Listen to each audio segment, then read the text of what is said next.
Right, so doing a general trailer service now.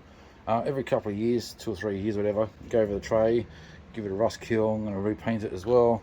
I've gone over it with a wire brush and a grinder, just roughed up. It's not trying to make it look brand new. And I'm going to repack the bearings as well. Now, reason being is I try and shake it. It doesn't shake. There's no play there, but I can hear, and I hope you can hear it as well. So I'm going to repack the bearings on both sides just to give it a fresh grease up, and then I'll show you how I do that. Right, so with a blade screwdriver, just get in there, tap it around slowly, get it off, and then you can take it off there, and you can see that's pretty yuck in there, so definitely needs a clean up. I'm just going to take this pin out. Now I'm not going to take off the wheel, I'm just going to take the whole hub off with it. So I'll get this pin out, undo that nut, take the whole hub off and get to the bearings. And you definitely know it's a good time to do this when you can actually undo that nut by your fingers. You don't need a shifter yet or a socket. I'll just get this off. Now what I'm going to do is just put my hand in front of there and just pull the rim off.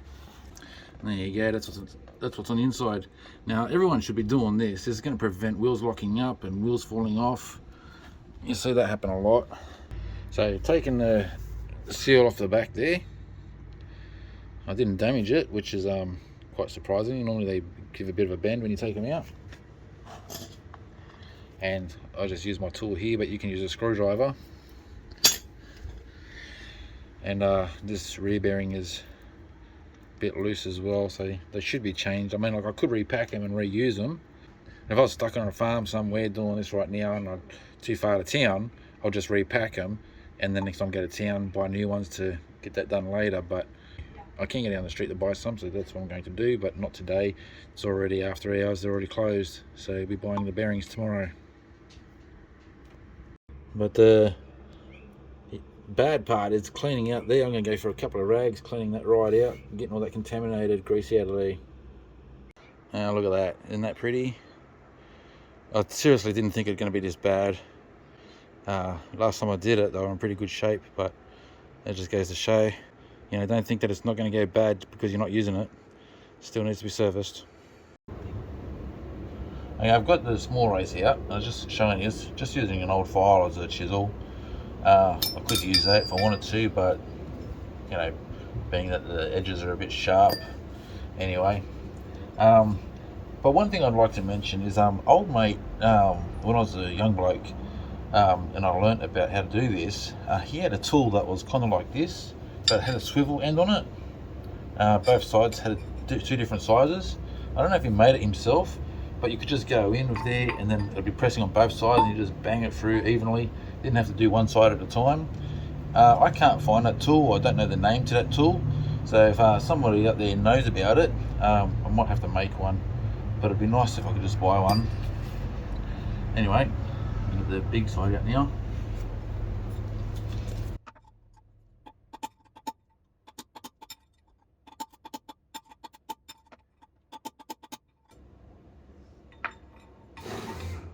It's out.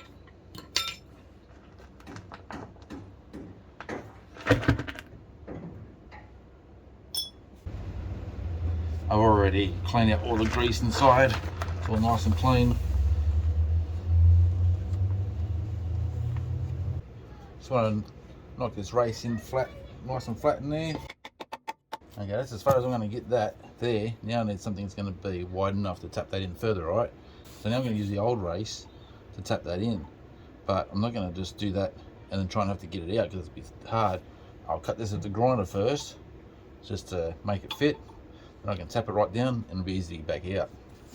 Okay, so using the old race, cut it. So now it's going to be easy to get back out. I'm going to tap that down as far as I can. That's pretty good. Just might, let's see there, I've gotten down to a certain point. Now I'm going to have to use a chisel just to get that further down. All the way down as far as she's going to go. You see how that's moving easy.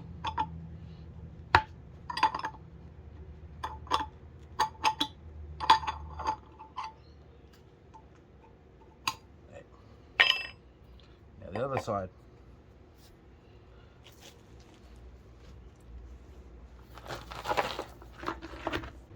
Same deal.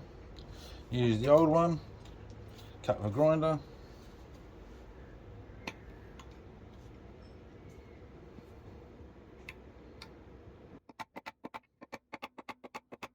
Yep.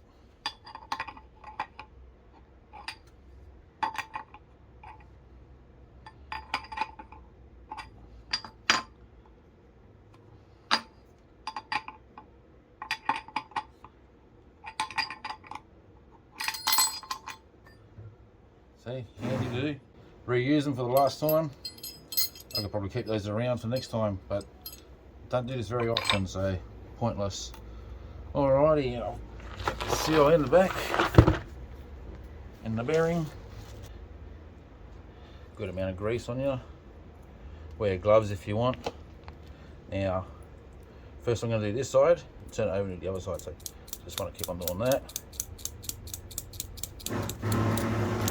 So I'm getting to the edges, not hitting the metal, just kind of work it along.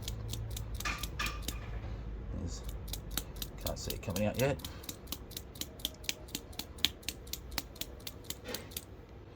They're starting to come out there now, I can see that. We'll do that all the way around.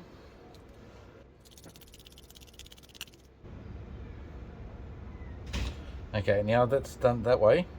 The reason why you do it this way is because it gets messy, obviously, and you can't really tell if you've missed a spot. So by packing it around the other way, you're making sure that you've gotten every single bit in there that you can.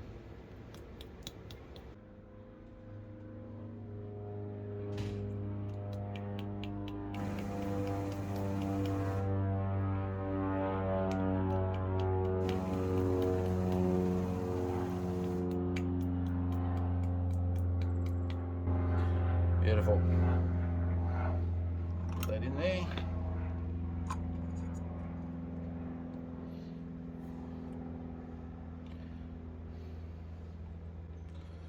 I'm just going to put a bit of grease around the inside of the seal here.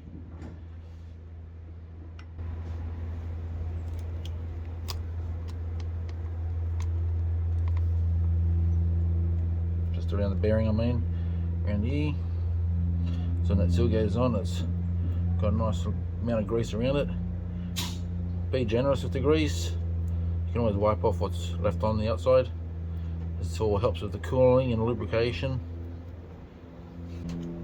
Now, to be honest, I could have done all this on a press, but I wanted to do it old school.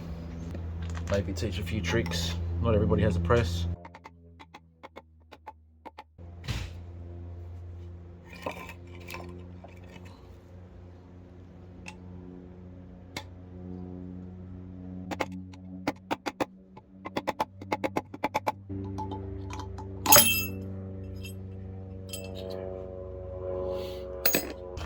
I'll put a heap of grease inside now, and then we'll pack the other bearing.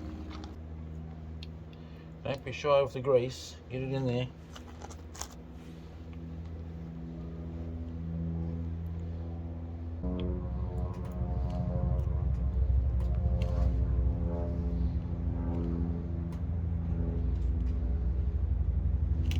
Okay, beautiful.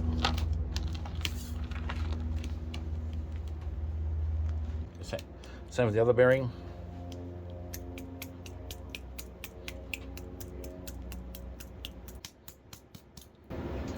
Beautiful.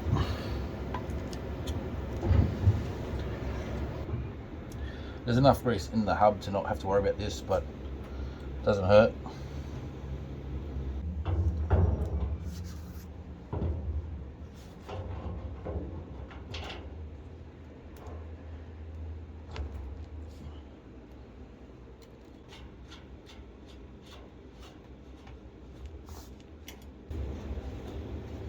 So get that nice tension in there.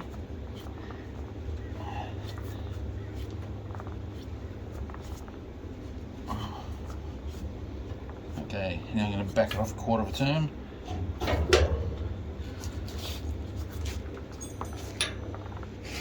I'll line up that hole.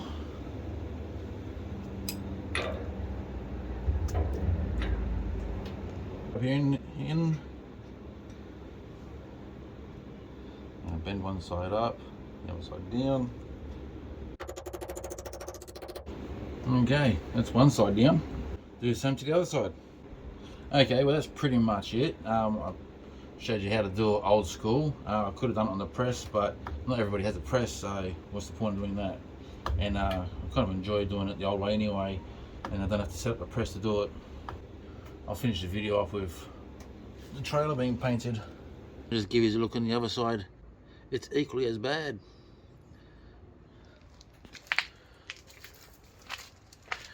You see that there? And it's like somebody's driven through water with a... There you go, so that's a finished product now, so the bearings are done, that's out of the way.